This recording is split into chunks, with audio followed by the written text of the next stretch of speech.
Recording started. All right, we are live. Okay, great. Well, let's kick things off. Tuesday, June 1st, Utility Commission for Rollingwood. We're going to kick things off with roll call. This is Jonathan Miller, Chairman. Start with Clark Wilson. Clark Wilson, present. Chris. I'll take that. Nonverbal. Phil. He's present too. Great. We now have a quorum. First agenda item is for public comments. So Amber, I don't know if we have anyone in line who would like to make a public comment. If you would like to make a public comment, please raise your hand. There is no phone calls.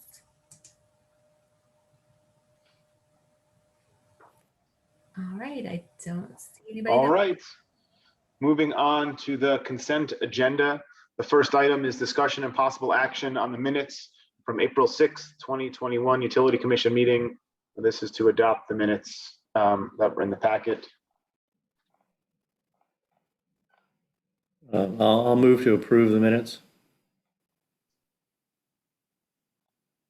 Chris, you're muted. Second. We have a motion to approve and a motion seconded. All in favor? Aye. Aye.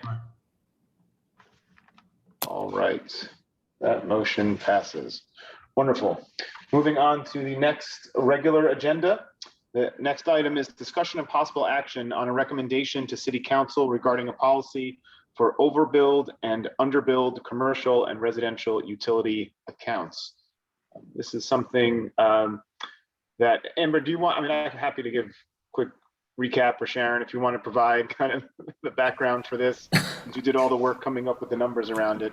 And then we'll open it up for the commission to kind of discuss possible next steps. Yeah, go ahead, Sharon. All right. So when the meter readers went out to read the meters this month, I had them do an audit of everything that was in the ground. And what we found was some discrepancies as far as the sizes that AWR had in their system. So like it could have been an overbill or an underbill on the base charge. So some residents have 5/8 that they were being billed for, when actually in the ground it's a 1-inch. So the base rate is $20 for the 5/8 and $30 for the 1-inch. And then we also did an audit of the commercial accounts, and we found the same thing there. The biggest one being one of the commercials has a compound meter, and so they're being charged at the smaller meter, which is a 4-inch, versus the 6-inch that is actually the big meter that takes most of the water volume. So we're looking at on just base charges alone, a net loss that the city's losing per month of $564. And Sharon, the breakout between commercial and residential. I don't have a breakup between residential and commercial, but the majority. Well, I think we said there were 7 commercial accounts. Yeah, 1, 2, 3, 4, 5. And that is the majority of the monthly loss. Yes, because that 6-inch should be charged $800 a month in base fees, and it's only getting charged $400 a month. So that's where most of it is. 400 of the $540 is a single account. Yep. Okay. So what we wanted to bring up is, moving forward, these bills will all be corrected so that the appropriate amounts will be charged, so that loss will go away for all months going forward. However, what's on the table is to decide how we want to treat basically what is a due to the city. How far back do we want to go? Do we want to charge back and try to collect 6, 12, 24 months worth of missed billing? So that was something we wanted to bring to the commission to discuss.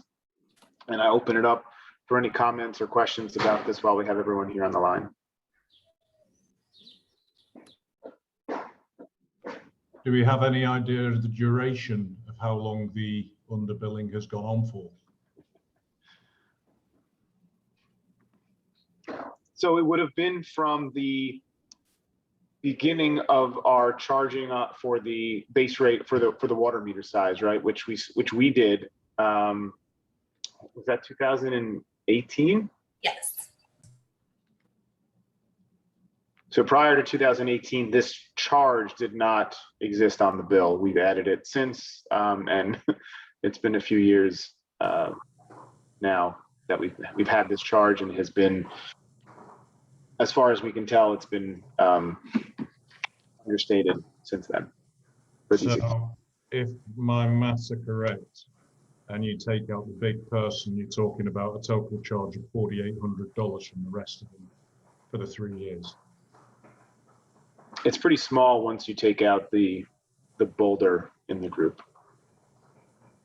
Could we just go after the residential commercial for the entire duration and call that good, and not necessarily have the residential, do more from a commercial aspect than the residential, or do we have to do both, treat both the same? And the reason I say that is the residents have put up with a huge host of issues this year alone, and had to do with boil water notices over the past few years and whatnot. And going back for, a small amount, my own view would be there are probably bigger battles to fight than that. Yeah, I guess the question is, if we were to say, I don't know what the reaction would be. I don't know what legally how we would stand, and that might be, I don't know if that's a legal question or not, to say, can you just say we're just going to collect against the commercials and we're going to give the residences a break, the residential accounts a break? And does that open us up to some other larger issues? I don't know. I don't know the precedent for this and what we can do, but I agree. It seems easier if we'd like to recover some. There's one account that takes up the majority of these funds. We could just go after that and we get some collections in. But I don't know how this works and how successful it is trying to collect back fees. Sharon, do you want to describe your experience in Round Rock, what y'all did there and how you handled it? Sure. What we did in Round Rock, it was a little bit bigger of a beast. And so what we would do, most of the issues that Round Rock had a few years back, we switched out the meters to radio read meters, and that the registers would get switched. So you were getting charged for your neighbor's consumption, and your neighbor was getting charged for your consumption. So what they would do is they would go back 24 months, and we would try to collect. It didn't matter if it was residential or commercial, and we would try to collect. And it was kind of one of those, if some people just said, okay, we would send them a letter saying, we did an audit and explained what happened. And we would say, this is the amount that you were underbilled, and you have 30 days to contact the office and let us know where it's getting added to your account. And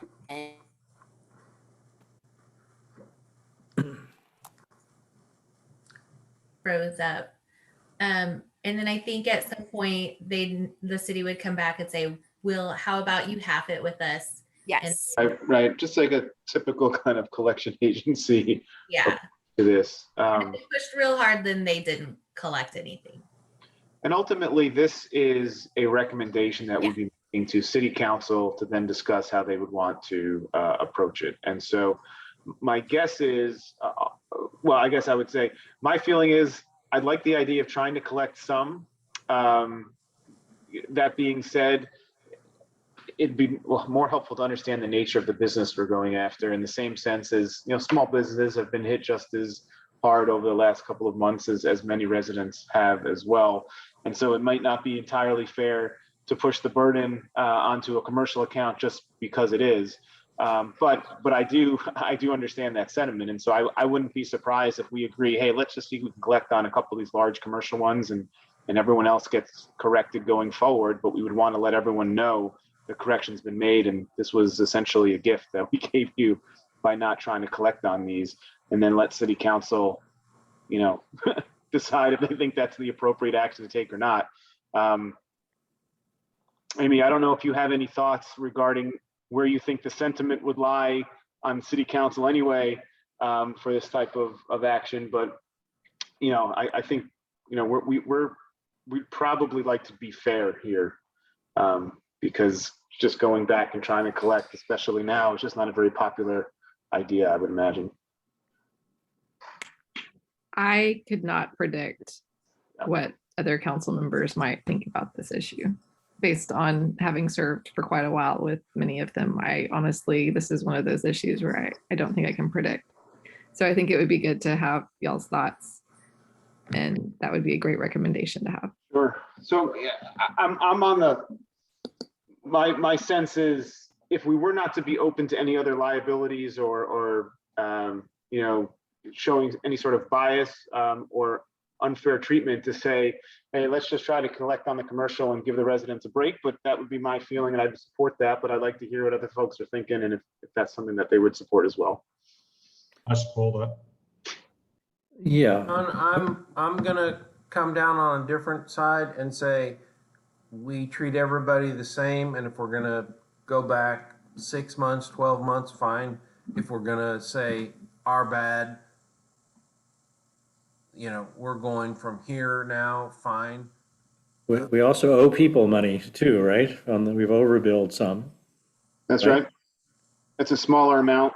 It was about 90 some odd dollars, right? A month.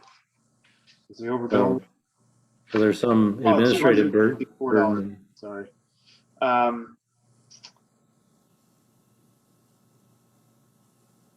So yeah, look, obviously for some of these, the underbilled the majority of it is $10 a month. So we're saying, hey, you're a resident, we're going back 12 months, that's $120. So that impact we're not asking for several grand, but I understand there's still sensitivity to $120.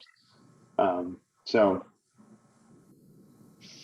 I mean, if we're gonna say let's go back a year, that's fine, and then negotiate when they come forward. That's fine. In full disclosure, any of us on this list have been either underbilled or overbilled. I can actually check to see if this is anyone's address. No, I'm not. I'm not on it. I'm not. Okay. I actually have the new cool wireless meter. Yeah, they work great. Well, so I guess I'll sit back and say, does anyone want to make a motion and see if it gets any support, and we can kind of go from there? Because I think maybe we decided, I think 12 months is the right time frame to go back, as opposed to going back to 2018. If you're only going to do that, I'd say I'd just do it for a full calendar year. So my recommendation would be either go 2020 forward, or just 2021. Just rather than the part year, I'm thinking kind of from a tax filing perspective. Oh, so it's not covering 2 different years, you're saying? If you're going into 2020, you might as well go as well the whole of 2020. But I think the easiest thing is going to be just going for 2021. Yeah, and so we're running. Part of this relates to our former service company, AWR, which is not employed anymore with us. So, 2021 would be a good new start with a new company, I guess. But I think that would be a minimal and probably more acceptable to most. So then why don't I just throw out a motion to see where it goes, which is it would be to try to collect for all accounts that have been underbilled, both residential and commercial, for the calendar year, from January of 2021 forward, right? That's basically what we're saying, for the 2021 year. And again, there's some collection to the city. It minimizes the impact of those residential accounts, and and the commercial as well. But there's some collection, and it's probably more palatable being in the current year as opposed to trying to go back to a prior year. And the other problem is some people may have moved out of town from 2018 or whatever. You know, there's people that are not living here anymore that were undercharged or overcharged. So that makes it easier to deal with, I think, if we go just this year. The rub is that bill is for people from December of last year. You mean January? Yeah, the January bill will be December usage. So we'll just, so I'll say that the motion is for correcting the bill historically for all usage in 2021 for both commercial and residential accounts with respect to the underbilled amounts related to the water meter size. Okay, sounds. I'll second that. Just before we did that, I had a thought. Could we include a recommendation also when we put this out, if there was a bill went out and explained it, ask everyone we're doing, would they, you know, on a voluntary basis, cover the charges through to 2018? You know, some people may do it and say, yeah, absolutely right. And, you know, 90% may say no, but I don't think it costs you anything asking for a voluntary payment. I think that I don't know if that needs to be in the motion, that would be a part of the letter going out saying that this is what's happening, but I would certainly agree to, hey, if you feel like back what's owed to the city, please feel free to contact us for the full amount that you would owe. 1% says yes. You know? So we have a motion. Amber, do we need to restate the motion with that added language, or are we good? No, I think that would be helpful. Okay, so the motion is to collect or try to collect for both residential and commercial accounts that were underbilled related to their meter size for usage during the calendar year 2021. And along with the notice of that collection, to also include an option to voluntarily repay the full amount owed on your account for anything prior to usage in 2021. I'll second that. Okay. Motion is seconded. All in favor? Aye.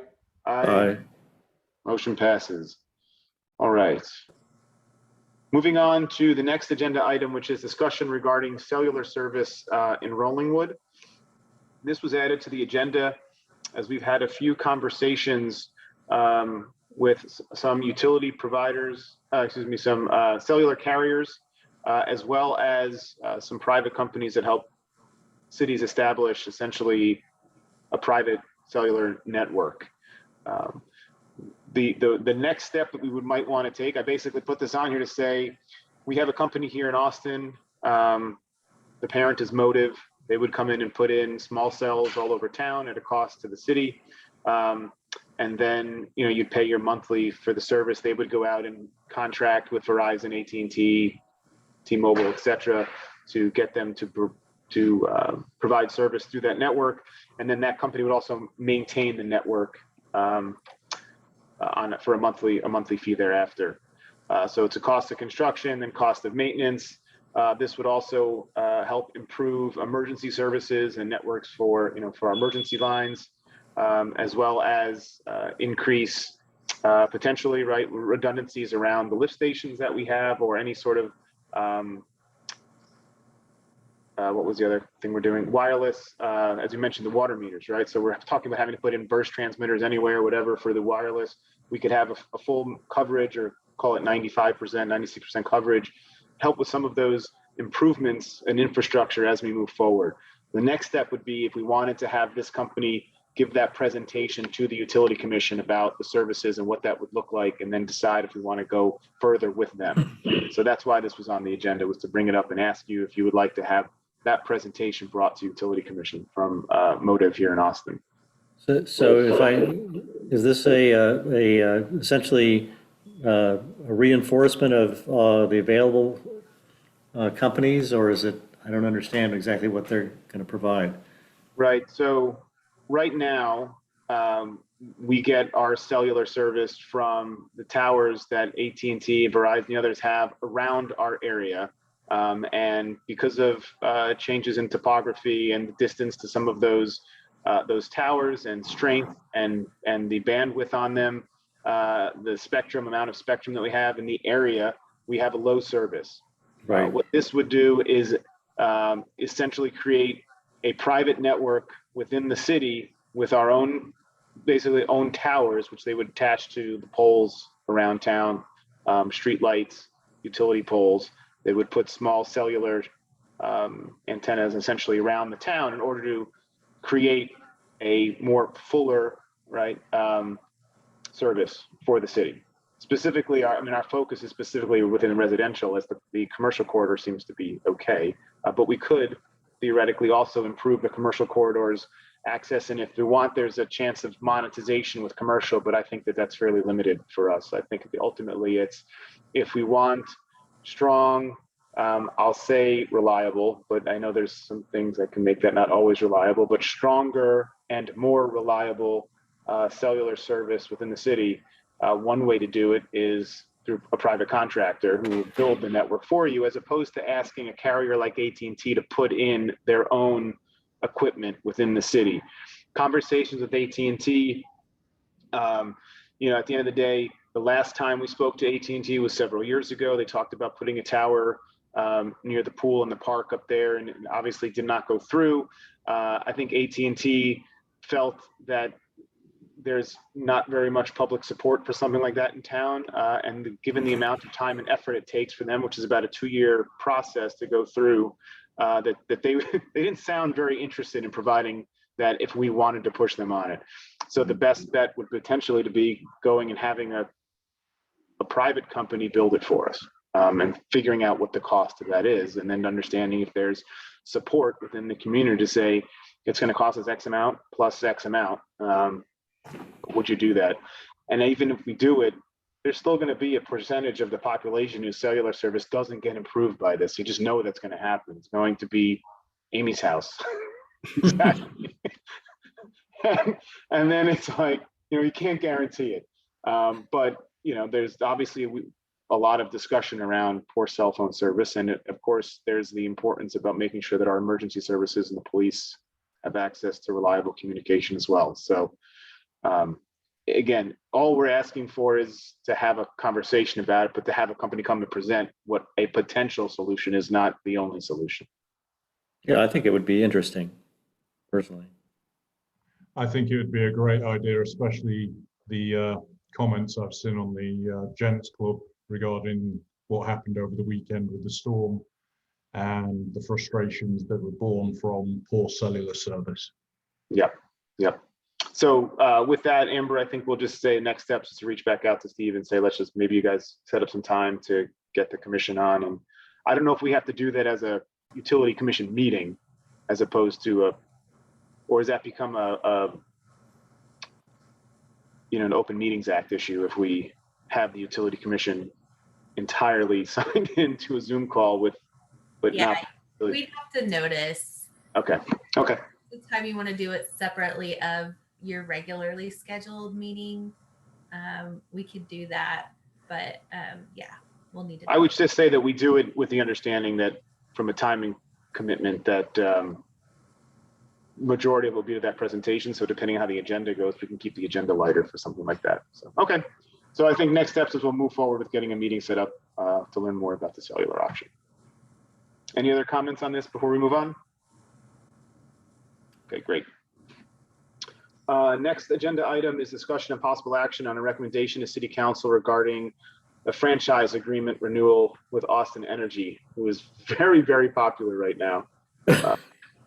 So the franchise agreement was attached to the packet. Amber, I don't know if there's anything specific that we need to call out in this agreement other than the 3% fee. Is that kind of standard in the language regarding access and notification? Are these all standard things? It's the same agreement just renewed for another 10 years. Yes, that appears that was the only change that Austin Energy brought to Austin City Council. And that is the only change that was approved by the Austin City Council. What was the 3%? The 10-year extension, I'm Oh, sorry. that is 10-year. I'm sorry. Okay. Okay. So I don't really have, I would say, much experience. I don't really have a real position on this as far as, I mean, do we have a choice? And if it's all pretty standard, are we just basically going through the motions here to renew this? Well, I mean, we did talk about the idea that we don't have any provisions that require them to trim the trees, even though they know that it has to be done and they've done it. That would be a concern. We already had, we had people with trees on fire. I know that. One of I think we reached out to Austin Energy after the winter storm, and they gave us a presentation. And one of the things that we learned was that they are not allowed to trim to national code per regulation of Austin City Council. And they have to get permission from each and every private property owner in order to perform the trimming. I know they were getting ready to start some trimming in Rollingwood, but I think that was pretty shocking to learn. And then we saw, what happens when, a utility company can't maintain their assets to code. At the same time, when they did come in and trim next on Park Hills, they left a mess for the homeowners to clean up. Mm-hmm. So while that is certainly a point of contention, do we actually have any leverage with this? Or is it just, it stinks? I mean, is there any liability that they've opened themselves up to because they don't have because they're restricted in what they can do, or is it just tough luck? Amy, do you have some thoughts on that? My thought is that we should accumulate all the things that we have noticed that have been holes either in the communication or service that we've received from Austin Energy, and then have our city attorney advise us on which of those we could try to negotiate for in this agreement. In advance, moving forward with this agreement. Yeah. Okay. I looked at some of the other cities 10 years ago when this agreement was signed, the time before. So I looked online to see if other cities had negotiated any terms of it. And some of the other cities actually negotiated for some better terms on the payments they received. So I was able to see red lines in some of the other cities' document databases. And that leads me to believe that we at least can open some negotiations. And I'd be interested to just see what thoughts people have on what would potentially help with just a more collaborative service with Austin Energy that gives better service to our residents and commercial properties. I would also like to propose that maybe we go 5 years. I mean, there's nothing we can do. I mean, we've got to get power from them. But if, you do 5 years, then at least in 5 years, you can negotiate new problems that occur again. I assume they are the ones that own the poles and wires and all that stuff. So we're not in a position to go to another company, right? There's no company to go to. So we have the easements, and the franchise agreement is for them to have the poles and the wiring in the city's easements. So then the city receives back a percentage of the revenue that they generate from that. But there's all kinds of things that they are allowed by state law to do, and some that they're required to do that have not happened regularly, and including doing an audit of how the telecommunications companies are actually using their poles and the poles in our city.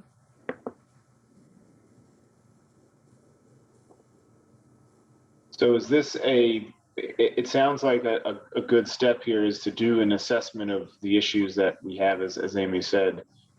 What issues we have with Austin Energy, and then understanding to what extent going through legal can they be negotiated or required as part of this franchise agreement going forward. I think that's a good position. So I don't know if that needs any sort of motion. And maybe it is we're going to table this until we can get that list together and understand what next steps would be. Yeah, I think that would be a good motion to make, provide clear direction as to the utility commission would like to take this up again, and then make a formal recommendation to council after an information gathering process. Okay. Anyone? So making a motion to table this item until until we can gather more information regarding issues the city has had with Austin Energy, and understand guidance from council as to where we have leverage to negotiate those items, either with Austin Energy and specifically in this franchise agreement. So is that a motion? Or Wasn't a very good one. We should try that again. I'll second it. It sounded approximately what we agreed on. Motion seconded. All in favor? Aye. Aye. Moving on to item number 7, which is updates regarding the commercial LUE assignment study, the transition to in-house utility billing and in-code implementation, the transition to Crossroads utility service for emergency and O&M water and wastewater operations, the easement location and identification study, the valve and manhole GPS GIS mapping project, and the upcoming presentation to the City Council regarding a drainage utility fee study. There's a lot in there. That was kind of the catch-all for everything else that Amber would like to let us know about. That's right. It really was. I apologize that the LUE study is taking as long as it is. We've just been in triage mode pretty much, right before Sharon came on, we had the winter storm event. And then ever since, we've had AWR terminated. We had to find other resources to bring Encode in-house sooner. And Sharon has done an excellent job. You can already see she's, paying attention. She cares. And so she has been sharing information now since the deadline went out. Melissa has needed a little more information. And so Sharon just sent her a bunch of information last week. And Melissa's combing through it. So hopefully we might be able to have something to you next month, and maybe an update with Jonathan and Amy in between then. The Encode implementation has been a lot of work, but has gone well. We have the bills ready. Sharon has entered all of the new month's information. The bills are going to the printer, and then we printed a cute bill, and then we're going to print the bills at the city. And we may be doing that by the end of this week. So we are right on schedule. Is that right, Sharon? Yes, hopefully by the end of the week, we will have the bills out and we'll have a stuffing party in council chambers and we'll get them in the mail on Friday. That's the goal. And all the residents have been great, paying with check. That's the next step. We are working on getting our online solution up and going. So hopefully next month, everybody could be back to their normal paying habits, whatever works for them best. Crossroads is doing an excellent job, very professional. We had a large water line break, I believe it was last week, and just it's been night and day experience with them. They do a great job, interfacing with the residents and keeping me informed. And they did an excellent job this weekend, keeping me informed as to the status of the lift stations. And I know they went, they were checking on them all the time, and not just relying on dialers, or they were out there actually going out there. And it helped too, because they have a truck that can pull our generator. So while they were off pulling the generator around, it left our crews able to use our equipment to address all of the limbs and debris that were in the street Saturday morning and clear the roads. So already that's been a much better relationship and experience. The easement location identification study, they had more easements. We had more easements on file than what they had originally quoted. And so they went back to council and asked for a little bit more money to finish up the job. And council approved that. We expect we should have some results, and everything will be on GIS where we can access that and see. It's pretty cool. It's got some different layers and different color codes as to what the easement is. The valve and manhole GPS GIS mapping project recently wrapped as well. They were in the field for about 2.5 weeks, finding valves, finding our manholes. They also GPSed our light poles and something else, maybe our lift stations while they were out here. They went ahead and did that for us too. So we're excited to have an electronic map that everybody has, and it's updated. And our hope is that we are going to be able to better isolate leaks when they do occur, so we don't have to shut down 1/3 of the city and put them on a boil water notice every time. Finally, K-Freeze is going to be presenting information about a possible drainage utility fee to the city council at the next meeting. If you are interested, join in. That would be a possible fee for, I guess it's based on impervious cover. That's how most cities do it. But I think K-Freeze is going to lay out some different options as to how cities do it. And then it could go, those funds could be used to pay for drainage improvements. But the other thing, which we saw in the storm, it could be used to pay for us to clear our drainage easements of wooded area, and it would help with wildfire prevention measures. So we are going to learn more about that. Great. Thank you very much for that update. Before I move on to the next item, I normally have this on here.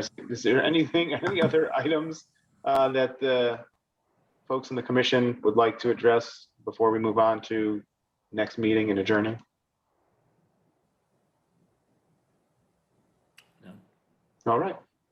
Well, thank you everyone for your time this evening. Certainly looking forward to hearing more about all of the projects that are in process, as well as following up with a number of the items that we discussed today. So with that, I think we're adjourned.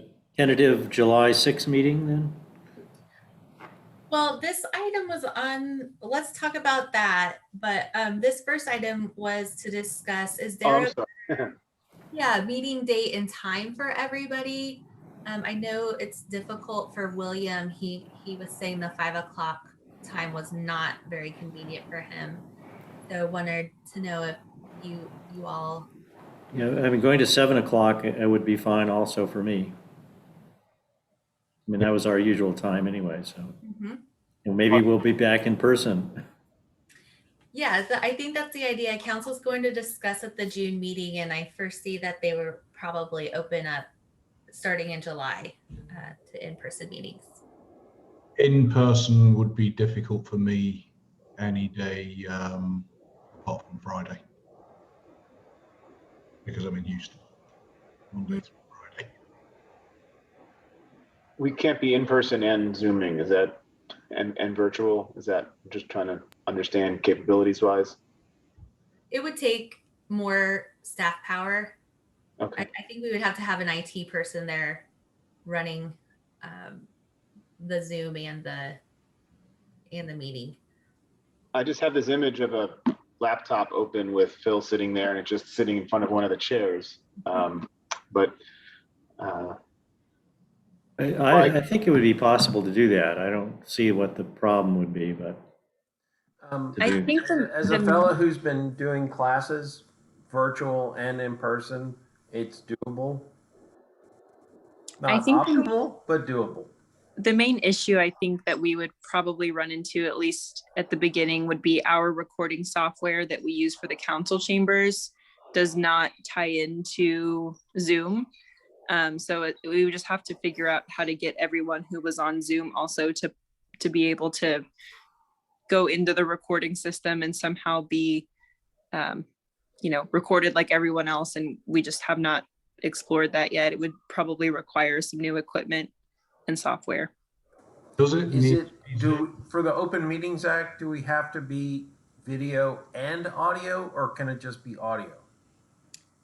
It depends. The way that it's written right now that they've waived some of the rules, it doesn't have to be video as well. But depending on if they put those rules back in place, there are requirements, and they're very specific as to that you have to be able to see someone at all times. They have to be able to see the rest of the council or the commission at all times. But they have not, that I've heard of, removed those waivers yet. So I guess near term, we could just turn the volume up and Phil could yell at us. Yeah. Or in the meantime, yeah, or just have an audio, yeah. Polycom. Bill, I'm happy to bring up that issue during the council meeting because I know that the Travis County Commissioners Court is an example of a body that has included the option for their different commissioners to be able to be there virtually under the state law all the time. And there are some technical things that would be required, but I feel like we've learned a lot during this pandemic season about how to integrate video in new ways. And so hopefully we could find a way to do that. I think it would probably help with all of our boards and commissions during the summer times to be able to allow that provision. So we'll see what we can figure out. that sounds good. So there's really two items here. One is just the time, which we're at 5 o'clock now, which is difficult for some. Is there any issues with 7 going back to 7 p.m., which was kind of a pre-pandemic time? No. So seem to be That's any fine. issues? Any issues there? And then so separately. So I guess, do we have to? Is that a we don't really motion to change the time? Which is, if you want, we can. The next meeting can be at 7, right? Motion would be nice to change the time so we're clear. I don't know if we officially did it to change it to 5, so that's why. So I can just say motion to change. So moving forward until another motion is passed. Otherwise, changing the meeting time to 7 p.m. For Utility Commission. That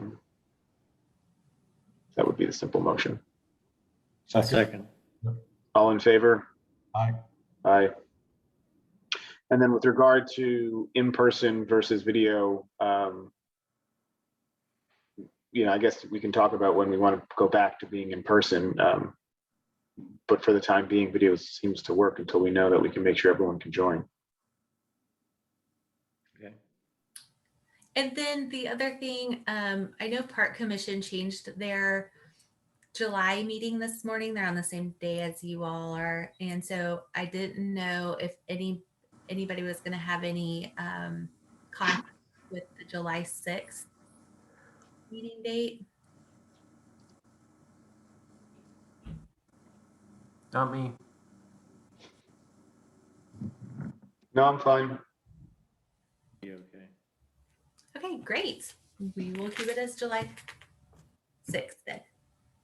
All right, now we're done. Okay. Cool. Well, adjourn. so Thank you, everyone. Make a motion to adjourn. Okay, second. All in favor of adjourning? Aye. Aye. Great. Okay, Thank you, everybody. thanks, bye. Bye. Thank you.